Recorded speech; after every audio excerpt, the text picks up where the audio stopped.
their right to self-defense in the face of state violence, real or threatened. A fundamental principle of resistance begins right there. But we're here to resist.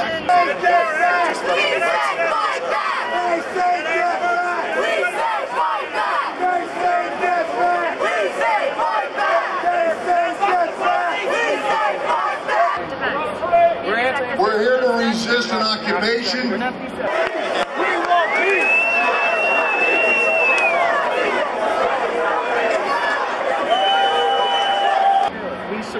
We're here to resist the war that arises from that occupation.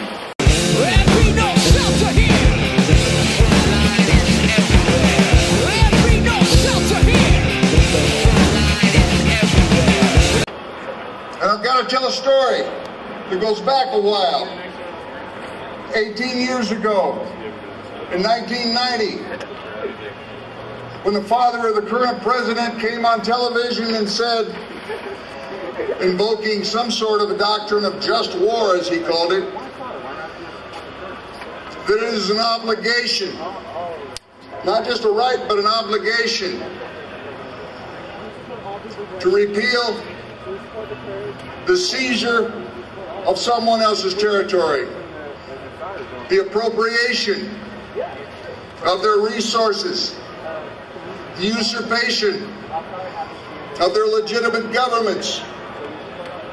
And of course, George H.W. Bush was speaking the truth. And I jumped up and I began to dance. I was deliriously happy because I knew right then when he said he was going to use all due military force to accomplish those objectives that he was calling airstrikes in on the White House right as he spoke.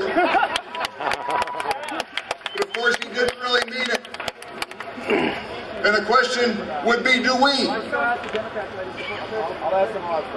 What occupation do we oppose? Man, this is fucking beyond anything I've ever seen. We can't leave! Did they use tear gas? What war do we oppose? All war? Any war? This war? That war?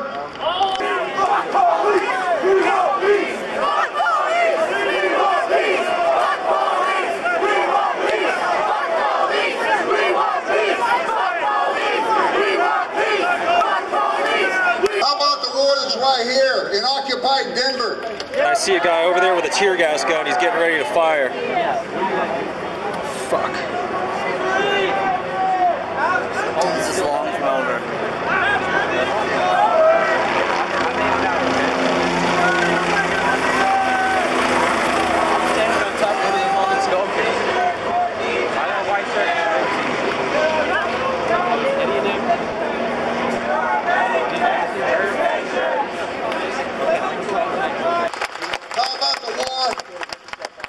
Waged for the past century and more against the Lakotas who live on Pine Ridge. How about the occupation of North America? Lock, stock, and barrel, not 1 inch of this monstrosity waging war against humanity and the planet itself right now would exist without the illegal, forcible military point-of-a-gun occupation of native North America. Absent the resources that are extracted from native North America, there would be no U.S. domestic economy. It wouldn't matter what the corporate tax rate was, because there would be no corporate structure to tax. Illegal occupation is a condition of war, and the illegal occupation of native North America, which is the foundation upon which the United States has been constructed, continues. There is an ongoing war against the indigenous population of North America at this moment. There has been for every moment of the Iraq War. There has been for every moment of the war in Afghanistan. There has been for every moment of the special operations going on in Iran, in northern Pakistan, probably in Syria, and a number of other places you could name. That occupation, that state of war was ongoing when we opposed, me right along with you, the United States covert war against Nicaragua. That war was going on with the invasion of Panama. That war was going on with the invasion of Grenada. That war was going on in Southeast Asia.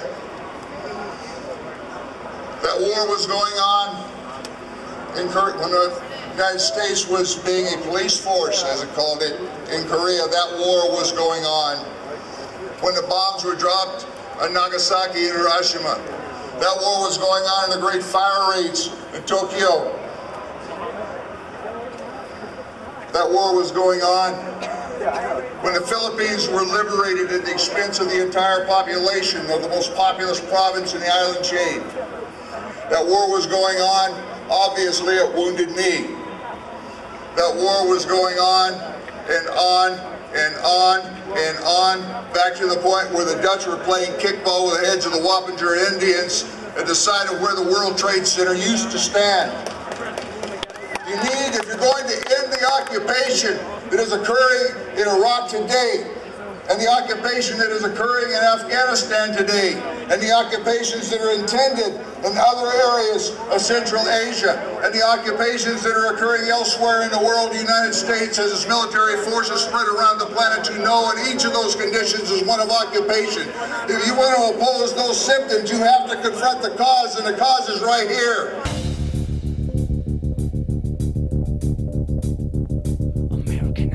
Americanize, view the world from American eyes, bury the past, rob us blind, and leave nothing behind. Americanize, view the world from American eyes, bury the past, rob us blind, and leave nothing behind.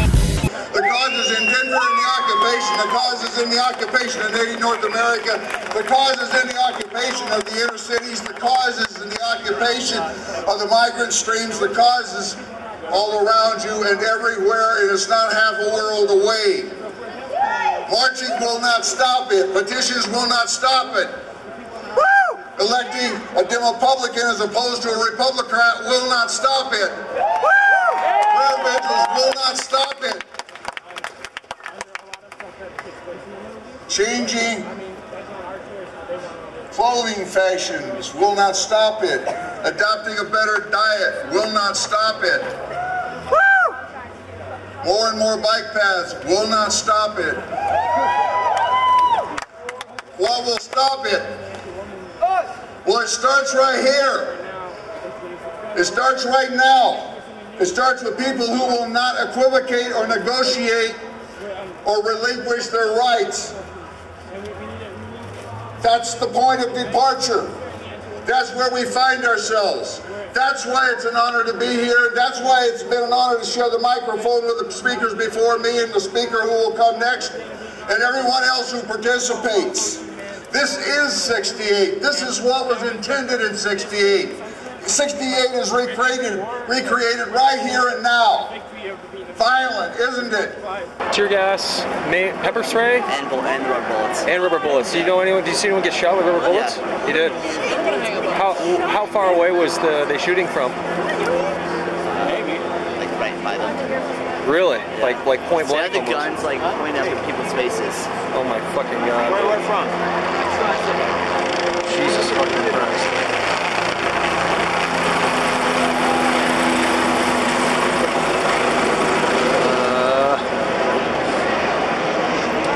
You want to know about violence? Send the Rocky Mountain and Fox News down to talk to Whitman and the rest of the Denver police force, because all of the violence in 68 came from the Chicago Police Department against crime.